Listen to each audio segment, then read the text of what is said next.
This is my new 2024 GMC Sierra 1500 AT4X with the 6.2 liter V8.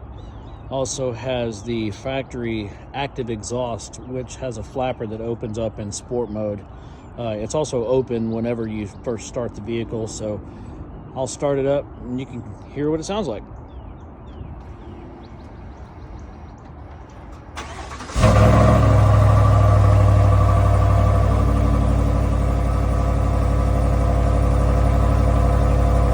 Not a very bad sound for a factory vehicle. So now we're inside the truck. I've got the engine running and I've got it in normal mode, as you can clearly see right there. I'll give it a little bit of gas so you can hear what it sounds like, and then we'll put it in sport mode and see if we can't hear it switch over.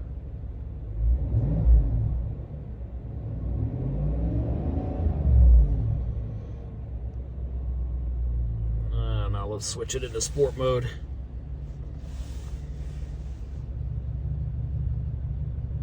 I don't know if you can hear that little grumble that it's got going, but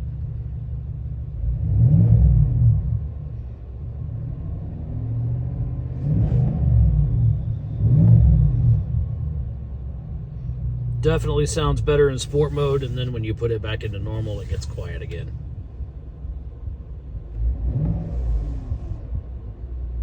Hope that helps.